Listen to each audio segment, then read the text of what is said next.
Nós vamos dar continuidade à nossa revista. Hoje alcançamos a lição de número 11. Seu título é Amor de Casal. Eu encontrei esse modelo aí de PowerPoint, achei bonitinho. Lembrando que em Cantares 2:8 lemos: ouço a voz do meu amado, ei-lo aí galgando os montes, pulando sobre os outeiros. Então coloquei esse versículo para justificar a arte da apresentação.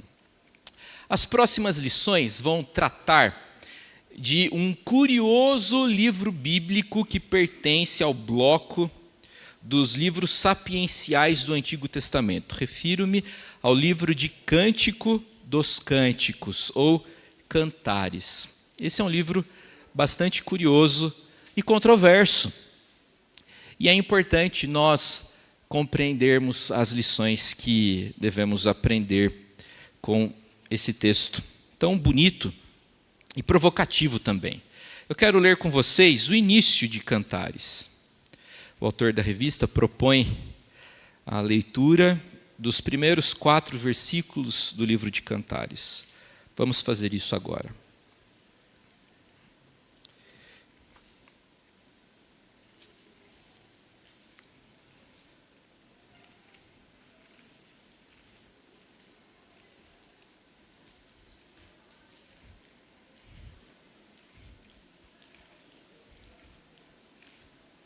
Eu acho que Cantares saiu da minha Bíblia aqui.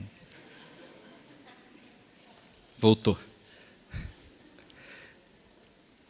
De vez em quando acontece isso com você? Ele saiu e voltou. Cantares, capítulo 1, os primeiros 4 versos. Cântico dos Cânticos de Salomão. Beija-me com os beijos de tua boca, porque melhor é o teu amor do que o vinho. Suave é o aroma dos teus ungüentos, como unguento derramado é o teu nome. Por isso as donzelas te amam. Leva-me após ti, apressemo-nos. O rei me introduziu nas suas recâmaras. Até aí. O autor da revista, oportunamente, antes de começar a tratar do livro, resolveu fazer aquilo que ele denominou de revisão doutrinária. E eu achei essa opção muito acertada, muito correta, tendo em vista a época que nós vivemos. A primeira declaração, o primeiro valor a ser reforçado, a ser reafirmado, é que homem e mulher são imagem e semelhança de Deus. Ok? Então vamos começar a nossa conversa hoje reafirmando esse princípio. Homem e mulher são imagem e semelhança de Deus. Quando nós nos voltamos lá para o primeiro livro das Escrituras, o livro do Gênesis, me ajuda aqui.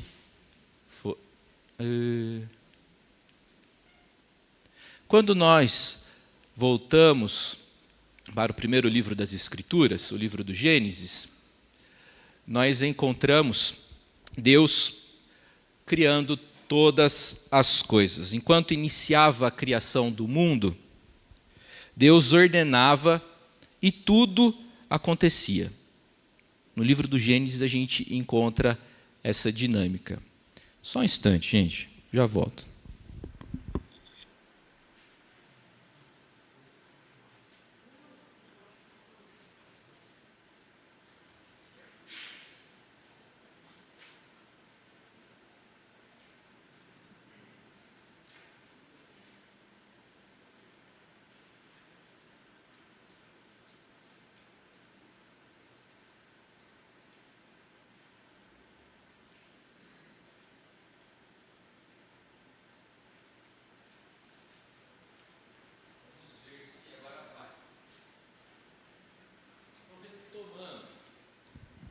Enquanto iniciava a obra da criação do mundo, Deus ordenava e tudo acontecia.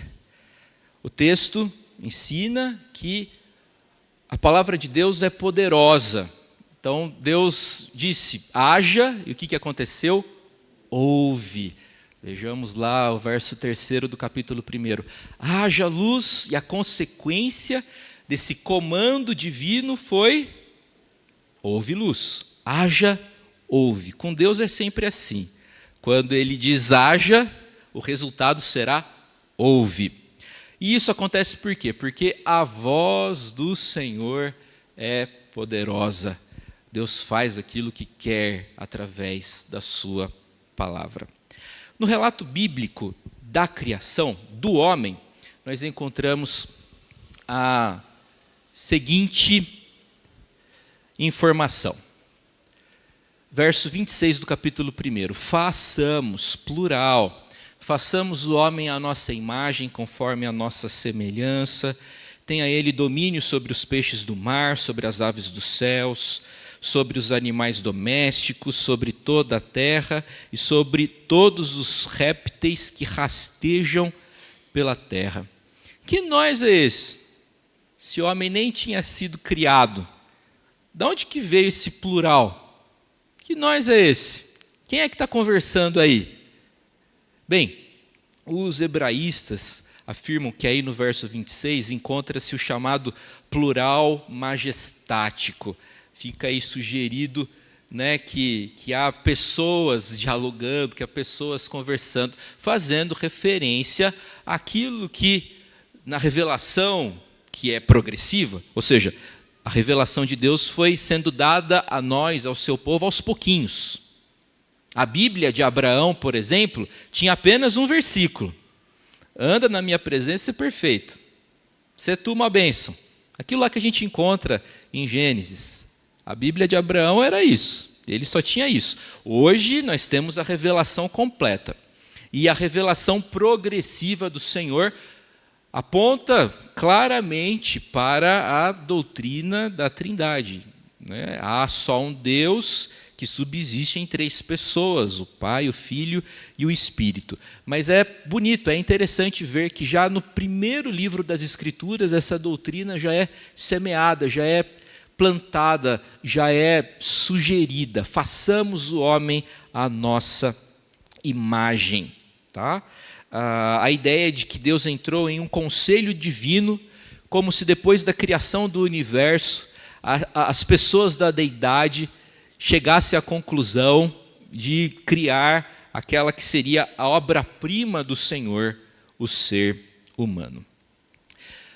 Meus irmãos, animais não foram criados à imagem e semelhança de Deus. Seu cachorrinho tão fofinho não foi criado à imagem e semelhança de Deus. O seu gatinho tão fofinho não foi criado à imagem e semelhança de Deus. O seu coelhinho tão fofinho não foi criado à imagem e semelhança de Deus. Ele precisa ser cuidado? Precisa ser cuidado. Você é responsável se quis adotá-lo ou se quis comprá-lo. Você é responsável. Mas ele não é imagem e semelhança de Deus. A Bíblia declara que homem e mulher são imagem e semelhança de Deus. Homem e mulher têm alma. Homem e mulher são criados com essa, foram criados e são tratados pelo Senhor com essa dignidade. E olha, nós precisamos recuperar esse princípio. Porque, infelizmente, não poucas vezes a gente vê animais sendo mais valorizados do que pessoas. E isso, numa perspectiva bíblica, é uma tragédia. Reafirmo, não estou estimulando falta de cuidado com animais. Não é isso. Estou apenas recuperando o princípio bíblico de que homem e mulher foram feitos à imagem e semelhança de Deus. Animais não. Me compreendam bem. Tá bom? Vamos lá. No capítulo 2 do livro de Gênesis, Moisés detalha como o Senhor Deus criou o homem e a mulher. E é bonito isso, porque no livro do Gênesis, nós encontramos aqui nesses primeiros capítulos, o autor referindo-se a Deus, empregando as duas formas mais comuns no Antigo Testamento para fazer referência a Deus: Senhor e Deus, Elohim e Jeová.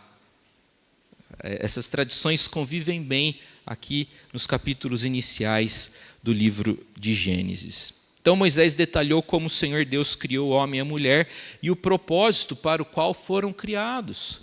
Qual foi o propósito do Senhor com a criação do homem? Tomou, pois, o Senhor Deus ao homem e o colocou no jardim do Éden para o cultivar e o guardar. Deus cria o homem e cria com um propósito. Ele é posto no Éden para descansar apenas, para curtir a praia, para curtir os rios. É isso? Para relaxar. Ele foi posto no Éden para o cultivar e o guardar. Olha lá, ele precisa guardar, ele precisa cuidar da criação. Então o cuidado com o bichinho entra aqui, Gênesis 2,15, mas não antes. No capítulo 1, quando se fala de criação à imagem e semelhança de Deus, é ser humano. Mas esse ser humano criado à imagem e semelhança de Deus tem a responsabilidade, sim, de cuidar, de zelar pela criação de Deus. Deus valoriza a sua criação, de modo que nos responsabilizou do cuidado dela. Ok? Essa verdade, gente, nos afasta do conceito que o mundo quer impor sobre o ser humano. De acordo com o pensamento vigente, o homem é simplesmente um animal racional, não muito diferente dos animais. Mas, como foi dito, essa não é a abordagem das Escrituras. Ok? Prosseguindo, uma outra coisa importante de ser reafirmada: homem e mulher juntos são a imagem de Deus. O homem sozinho não corresponde à imagem de Deus perfeita, e a mulher de Deus sozinha não corresponde à imagem de Deus perfeita. Um mundo só com homens, tragédia; um mundo só com mulheres, tragédia. Homem e mulher refletem juntos a imagem de Deus. Há na masculinidade características do ser divino, como proteção, como segurança, como provisão, e há na feminilidade também características da deidade, tais como cuidado, carinho e amor. Então, homem e mulher juntos refletem a imagem e semelhança de Deus. Prosseguindo, um outro valor que o autor compreendeu ser importante recuperar: Deus criou apenas dois sexos. Deus criou o macho e a fêmea. Deus criou homem e mulher apenas. E é lamentável o fato de que a gente precisa repetir isso hoje. Uma coisa que é tão óbvia. Óbvia. Só tem homem, só tem mulher. Essa é a afirmação das Escrituras. Existem dois sexos, homem e mulher. E Deus permitiu que existisse relacionamento apenas entre esses dois sexos.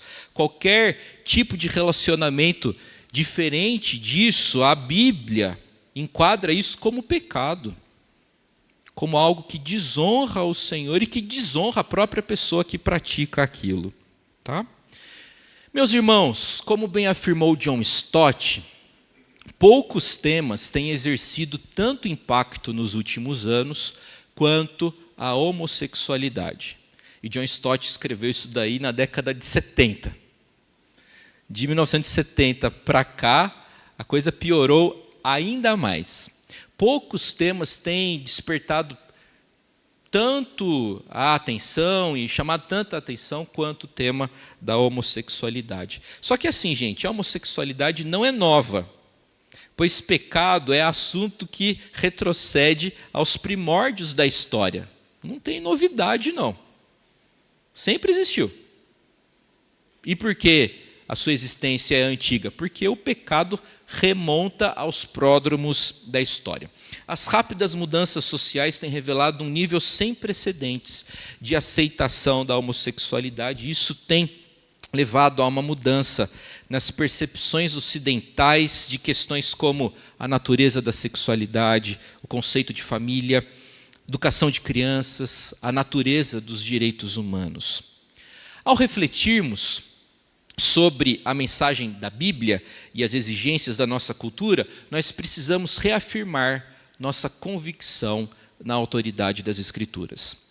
Então, como é que a igreja reage a esse tema contemporâneo? Nós devemos reagir reafirmando a autoridade das Escrituras. Porque se a Escritura deixa de ser autoritativa para nós precisamos aceitar tudo que a cultura nos impõe. Como é que a igreja deve reagir? Reafirmando o princípio da autoridade das Escrituras. Deus diz, está dito. Deus quer isso, farei isso. Deus interdita isso, compreendo que isso daí está proibido. Então, a gente reage a esse assunto, ou deveríamos reagir a esse assunto, reafirmando nossa convicção na autoridade das Escrituras. Então, o tratamento de assuntos complexos e controversos, como é o caso da homossexualidade, exige, em primeiro lugar, considerarmos o valor da Bíblia para nós. Porque se a Bíblia deixa de ser autoridade de Deus sobre nós e apenas uma literatura, nós não temos como fazer afirmações contrárias. Ok? Quando consideramos a palavra de Deus, verificamos que todos os seres humanos são sexuados. Né? Então, assim, para a Bíblia, gente, não existem heterossexuais ou homossexuais. Quando a Bíblia foi escrita, esses termos, inclusive, não existiam. Para a Bíblia não existem heterossexuais ou homossexuais. Para a Bíblia existem apenas pessoas que foram feitas à imagem e semelhança de Deus. Essa é a declaração da Escritura. Todos foram feitos à imagem e semelhança de Deus e, de alguma forma, refletem essa imagem e semelhança de Deus. Até mesmo travesti. Ou uma pessoa que tem um comportamento homossexual. Aliás, há muita bondade entre eles e, às vezes, para nossa vergonha, há mais solidariedade entre eles do que dentro da igreja. Para nossa vergonha, muitas vezes há mais generosidade entre eles do que dentro da igreja. Para nossa vergonha, às vezes há mais harmonia entre eles do que dentro da igreja. Então não se ache superior a eles, não. Você não é melhor do que ninguém. E eu também não sou melhor do que ninguém. Tudo faria do mesmo saco. Então a Bíblia coloca todo mundo no mesmo saco. Heterossexual, homossexual, não sei o que, LGBTQI, não sei. É tudo a mesma coisa. Tudo gente feita à imagem e semelhança de Deus, mas tudo gente que foi atingida e danificada e prejudicada pelo pecado e, por conta do pecado, distanciada do Senhor. Essa é a condição de nós todos, ok? Todos nós compartilhamos da glória e da tragédia de sermos humanos. Conseguiu compreender o significado dessa frase? Queria que fosse minha, mas é do John Stott. Acho uma frase belíssima. Todos compartilhamos da glória de sermos humanos, ou seja, fomos feitos à imagem de Deus. Que glória é essa? Não é? Que coisa mais honrosa. Você reflete a imagem de Deus. Mas você também sofre em virtude dessa tragédia de ser um humano, tendo em vista que você é pecador, como seus primeiros pais.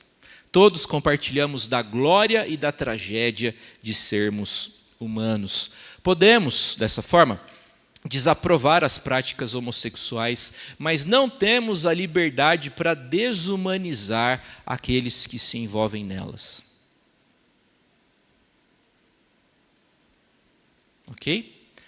Avançando, todos somos frágeis e vulneráveis, E ninguém é impecável sexualmente, a não ser Jesus. Todos têm as suas lutas nesse campo. Nesse departamento, todos são tentados. Todos têm as suas dificuldades. O único impecável nesse aspecto foi Jesus. Somos todos vulneráveis. Então, isso deve despertar em nós assim sensibilidade e empatia para tratarmos os casos que se apresentam a nós e que envolve isso daí. Tá bom? E é aquilo, gente, eu venho afirmando isso já há algum tempo e continuo afirmando. Convivência não é sinônimo de conivência.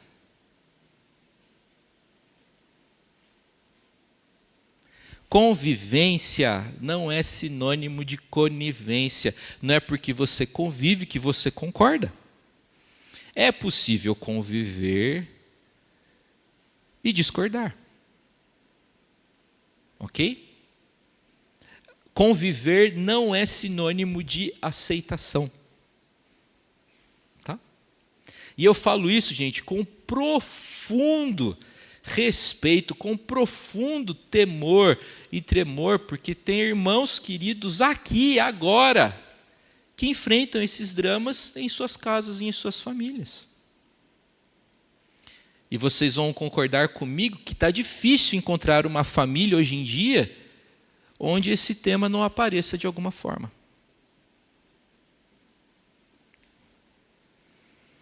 Mas vamos lá.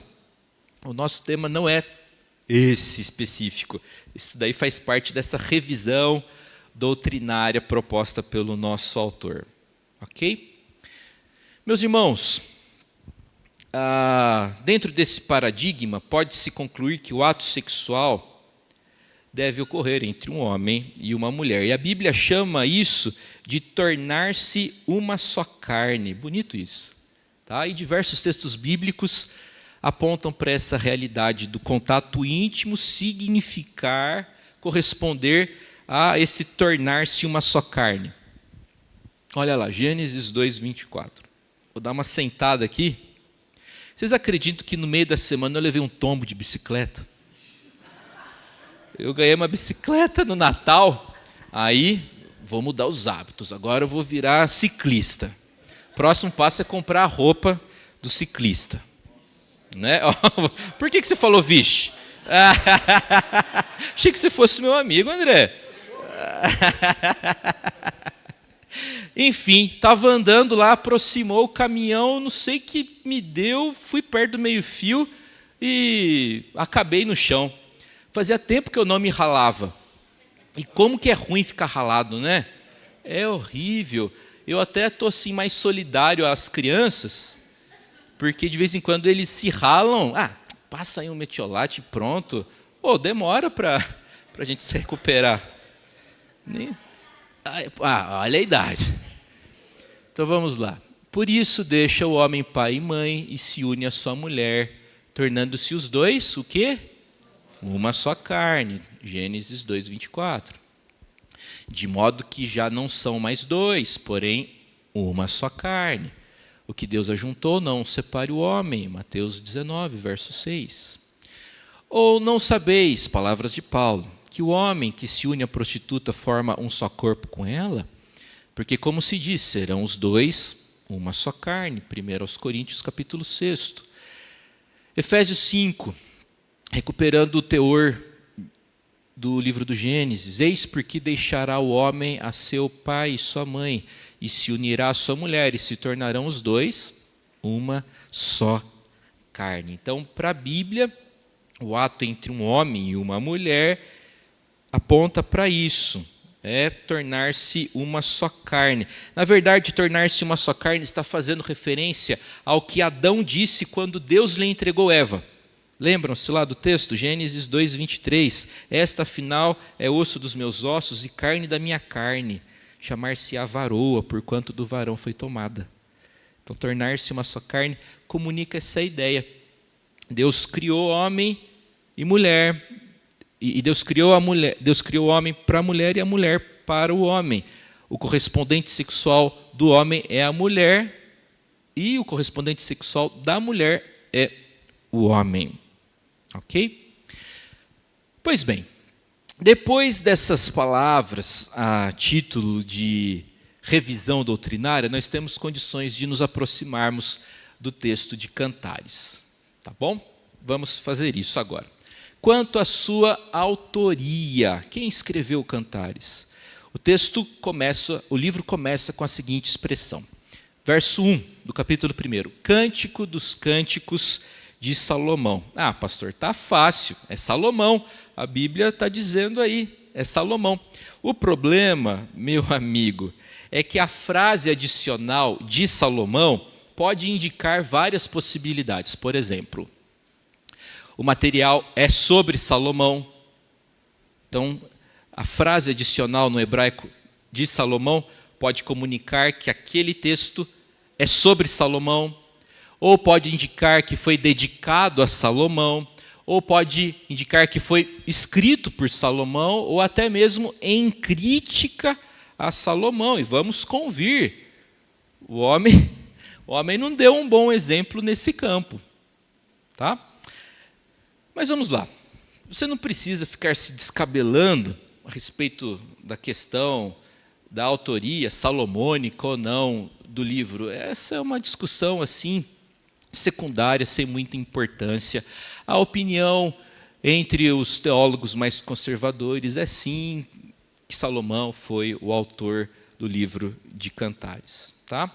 A grande dificuldade, na minha avaliação, sobre esse livro tem relação com a sua interpretação. Como interpretar esse livro? Que sentido a gente dá para ele? Como é que eu vou interpretar esse negócio? Tá? Então vamos lá. Segundo o teólogo Palmer Robertson, o livro vem sendo interpretado de 4 maneiras diferentes, principalmente. Há outras possibilidades de leitura, mas, em suma, há 4 grandes linhas interpretativas, sendo a primeira delas a escola alegórica. O livro vem sendo interpretado de maneira alegórica. E muitas vezes até mesmo reformados, até mesmo ortodoxos interpretam o livro de maneira alegórica em algum modo. Eu acho isso curioso, porque os reformados, os presbiterianos, os teólogos presbiterianos, são, via de regra, sim, quanto à interpretação bíblica, são histórico-gramaticais e se jactam disso. A gente observa o contexto, a gente observa o texto, a gente faz exegese e a gente compreende o texto a partir do próprio texto. Mas aí chega em Cantares, esse ortodoxo fala assim, não, porque Cantares faz alusão ao amor de Cristo pela sua igreja. Mas isso daí não é alegoria? Isso é alegoria. Ou seja, nem toda alegoria é ruim. Tá? Eu gosto bastante do método alegórico. Eu acho que tem muita beleza no método alegórico, especialmente dos primeiros pais, que interpretavam de forma alegórica as escrituras. Tem coisas assim que são meio forçadas. Tá? Por exemplo, e falo isso com todo respeito, tá? É conteúdo da nossa aula, somos todos adultos. Mas um intérprete alegórico de Cantares, ele interpretou aquele texto que faz referência aos 2 seios da mulher, como sendo uma referência ao Antigo Testamento e ao Novo Testamento. Eu acho que isso daí é forçar um pouquinho a barra, não é? Eu acho forçar a barra, mas foi uma possibilidade, é uma possibilidade de interpretação. Tá? Então, o livro vem sendo interpretado de maneira alegórica, especialmente entre judeus. De acordo com Palmer Robertson, a perspectiva alegórica de interpretação de Cantares é comum, é frequente entre os judeus. Por exemplo, eles interpretam essa seção introdutória que nós lemos da seguinte maneira. Eles entendem que Israel é essa mulher que implora ao homem, que para eles é Deus, que a beije. A Palestina é o quarto, o beijo é a entrega da lei e a comparação da mulher com a carruagem de Faraó intencionalmente lembra o Êxodo. Então é uma possibilidade de tradução para os judeus. Tá? O livro vem sendo interpretado de forma alegórica também por cristãos. Por exemplo, Orígenes, um homem muito importante dentro da história da igreja, um personagem lá do 3º século, ele escreveu, não sei como, 12 volumes sobre os significados alegóricos de cantares. Quer dizer, eu sei como sim, o povo antigo era mais inteligente que a gente. Ou pelo menos, muito mais inteligente que eu. Eu fico assim impressionado, porque quando eu leio os antigos, eles eram inteligentes demais, gente. Porque hoje, a gente tem computador, tem Google, tem software bíblico aí, Logos, tem biblioteca, tem até uns PDFs aí, se são legais ou não, é outra história. Né? Tem, informação não falta, tem até inteligência artificial. E a gente não consegue produzir o que esses caras lá na base da pena produziram. Tá? Então, Orígenes produziu 12 volumes sobre cantares. Bernardo de Claraval, um personagem que eu respeito muito, ele escreveu 86 sermões sobre cânticos. E ele só conseguiu comentar os 2 primeiros capítulos, porque morreu antes. Eu não consigo pregar nenhum sermão no livro inteiro. Agora o cara produziu 86 sermões apenas sobre os 2 primeiros capítulos. E sempre assim a partir de uma perspectiva alegórica. Tá? Qual outra possibilidade de interpretação? Palmer Robertson afirma que existe a chamada escola tipológica. A tipologia, ela difere da alegoria em alguns aspectos. É uma evolução ou uma modificação do método alegórico. Então, na tipologia, compreende-se o seguinte: o livro de Cantares faz referências a eventos reais, concretos, que envolveram Salomão. Então, não está se falando sobre outra coisa. Está se falando sobre a intimidade de Salomão com uma mulher, mas essa intimidade serve como um tipo. Então, a gente pega a experiência da intimidade para fazer referências a lições importantes a serem assimiladas. Deu para entender? Então, assim, a alegoria, o texto fala o que você quiser que ele fale, na verdade, né? A alegoria caracteriza-se por essa leitura muito solta, muito livre do texto. E você pode projetar sobre o texto as suas próprias necessidades e expectativas. Já a interpretação tipológica aconteceu mesmo, só que esses eventos da intimidade de Salomão pretendem apontar para princípios a serem observados. Ok? Há uma outra possibilidade de interpretação, que é o método literal. Então, é aí que eu reforço a crítica que fiz à minha própria classe. Né? Eu disse que os teólogos reformados se orgulham de optarem pelo método histórico, gramatical das Escrituras, mas quando chega em Cantares não é raro fazer concessões para a alegoria. E é aquilo, se você ler Cantares apenas literalmente, fica difícil você extrair dali princípios espirituais para a sua vida. Tá? Se você ler o texto apenas a partir do texto mesmo, friamente, fica difícil de você encontrar lições. Então, assim, vamos lá. O método natural lê o texto como ele se apresenta ao leitor. Então, um beijo na boca representa o quê? Um beijo na boca. Tá? Ele não vai ter um outro sentido. E aí, o teólogo propõe uma outra possibilidade de interpretação. E é aquela que, para mim, faz mais sentido. Ele chama esse método de interpretação de histórico-redentivo. A ideia é você ler Cantares literalmente, mas considerando sempre o contexto da história da redenção. Então, esse método, e na minha avaliação ele faz muito sentido, ele procura ler e interpretar cantares a partir daquilo que Deus faz ao redimir o homem. Então, a ideia é do resgate, é da recuperação e do valor da intimidade entre homem e mulher. A Escritura está afirmando, através desse texto, que a intimidade entre um homem e uma mulher glorifica a Deus. Não é uma coisa suja. É uma coisa que pode glorificar o Senhor. Então o texto pretende recuperar o sexo, que é tratado de maneira tão suja e tão banal, a sua condição ideal, que é de uma coisa bonita e que deve acontecer entre um homem e uma mulher dentro do contexto de um casamento. Bonito. Faz sentido, não faz?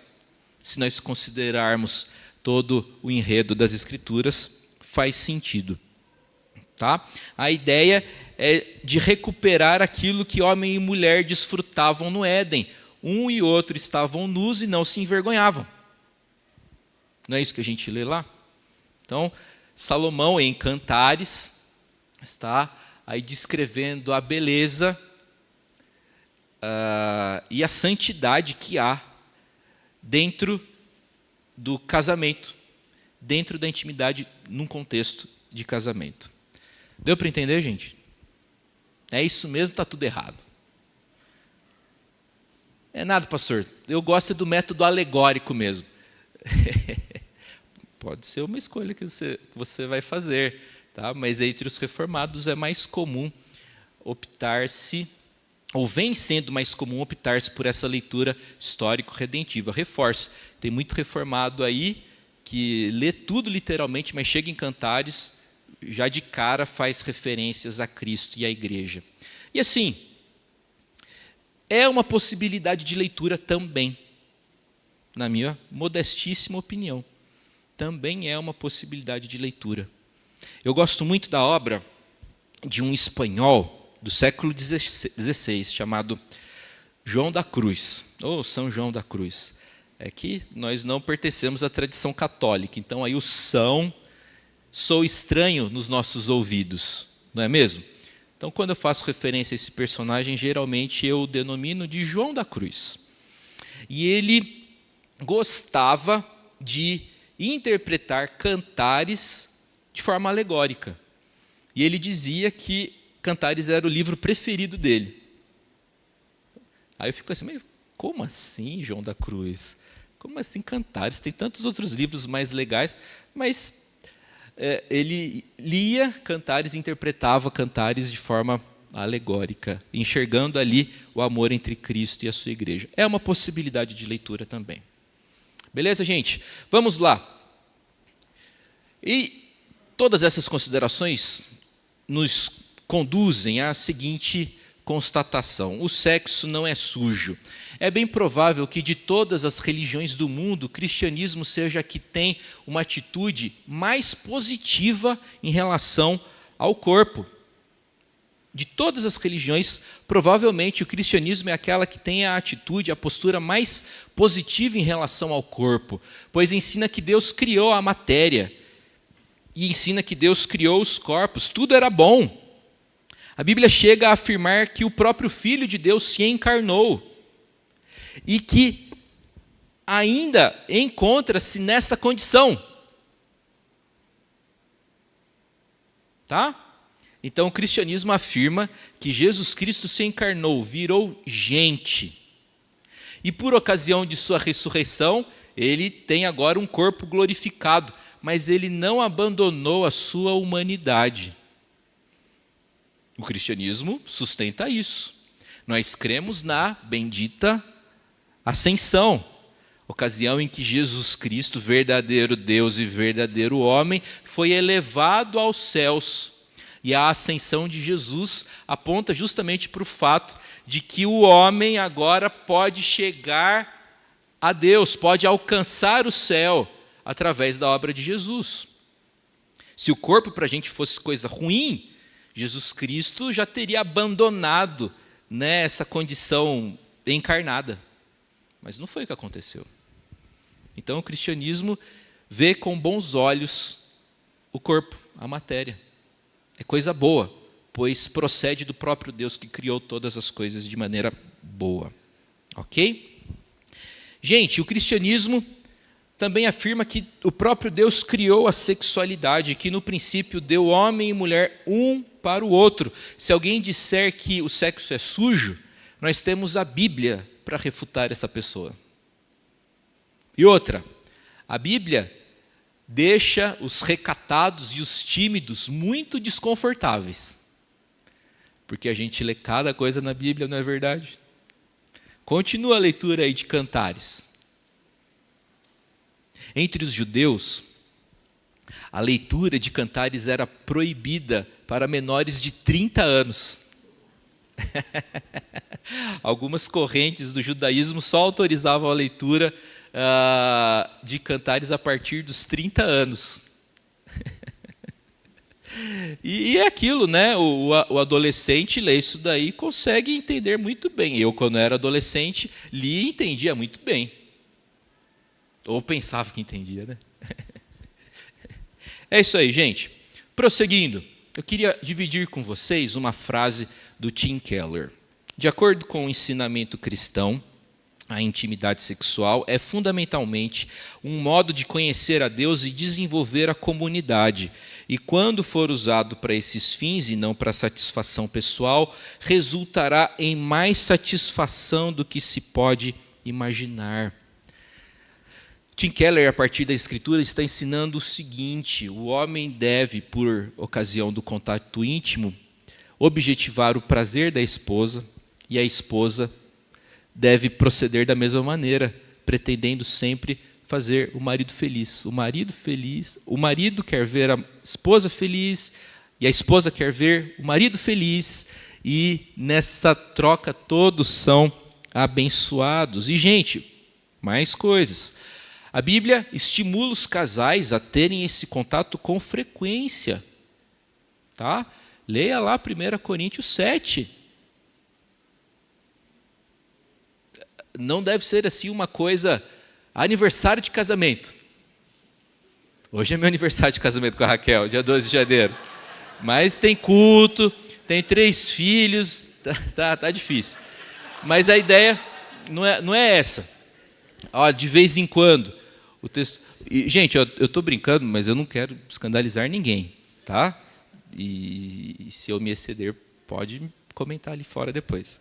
Tá? A ideia do texto bíblico não é assim uma coisa eventual, aniversário de casamento. É para ser uma coisa constante. É o que a Escritura está instruindo a gente. E Paulo introduziu e instituiu um conceito absolutamente revolucionário.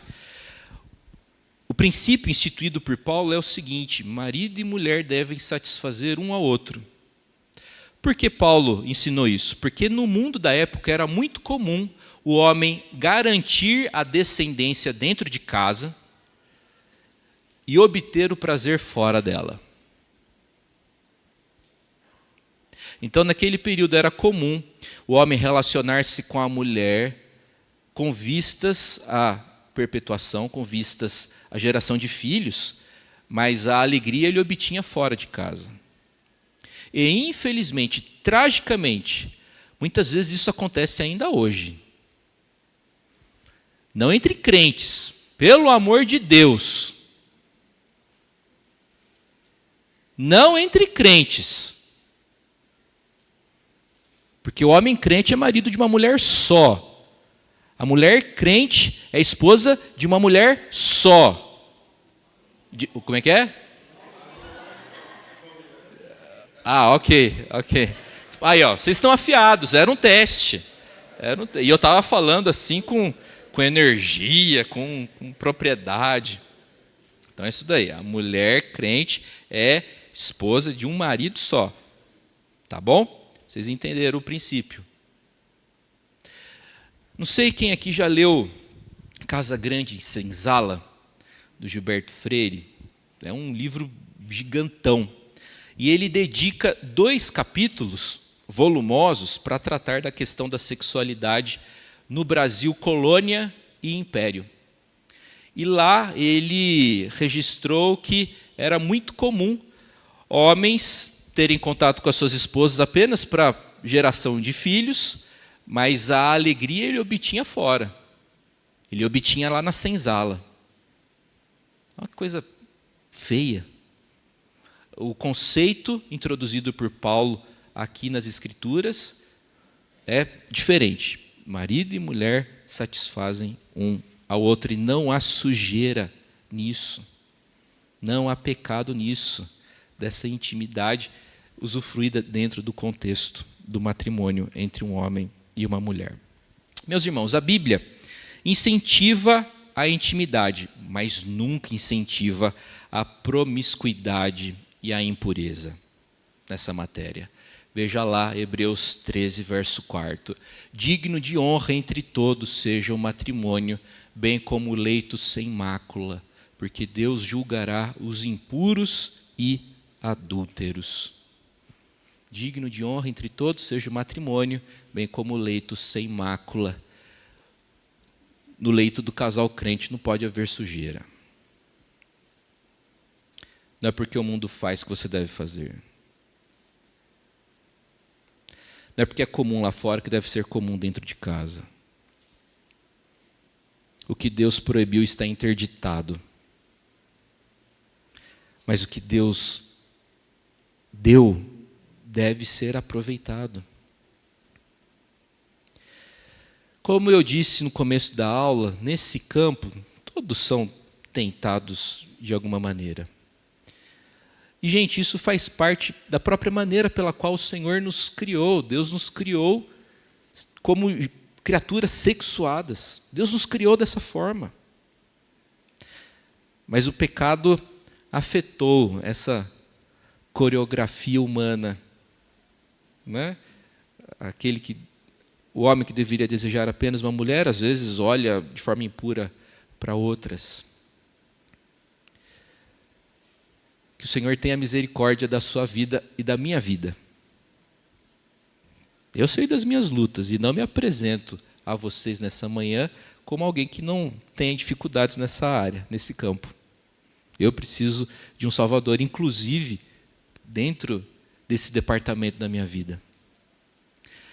Mas é aquilo, quero incentivá-los a levarem a sério essa orientação da Bíblia. Digno de honra entre todos seja o matrimônio, bem como o leito sem mácula. Peça para Deus santificação nessa área. Peça para que Deus o santifique. Peça para Deus a graça de um olhar santificado. Peça para que Deus o capacite a viver exclusivamente para a glória dEle. E se algum tropeço acontecer, implore a graça do Senhor imediatamente. Não deixe para depois. Peça a graça do Senhor imediatamente. Senhor, o Senhor conhece minha condição, o Senhor conhece os meus pensamentos, a minha estrutura, me perdoe pela minha maldade, pela minha lascívia, pela minha luxúria, tenha misericórdia de mim e me aperfeiçoe. Orem por seus filhos nesse campo. Ore pelos filhos da igreja nesse campo. E é aquilo. Nós não podemos tratar, gente, a heterossexualidade como se fosse pecado. Na minha geração, quando eu era adolescente, a impressão que eu tenho hoje é que muitas vezes os tios lá da UPA tratavam a heterossexualidade da turma como se pecado fosse. Não é pecado. Não é normal o menino achar a menina bonita. A gente não pode transformar isso em pecado, mas a gente pode e deve instruir nossos filhos no sentido de que a sexualidade deles reflita aquilo que o Senhor quer e concorra para a glória de Deus e também para o próprio bem deles. Fácil não é, né?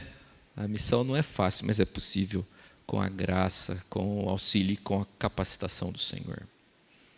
É isso, minha gente. Alguma pergunta? Mais alguma coisa a ser corrigida aqui do que eu falei? Soltei umas pérolas hoje aí, né, André? Credo. Ó, tá doendo por causa do meu joelho aqui. Pastor, devido à queda, todos, né, todo o nosso ser e tudo que Deus idealizou para nós foi corrompido, né, pelo pecado. Porém, eu achei muito curioso.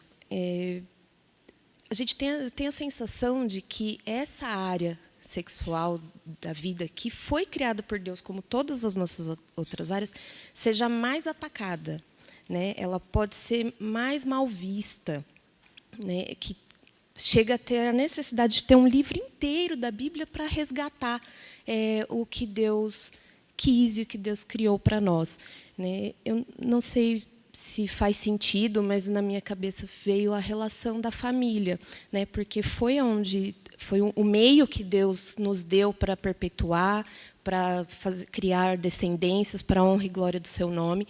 E aí me faz sentido isso ter sido tão atacado ou tão usado com a força do pecado para tirar de nós, né, em geral.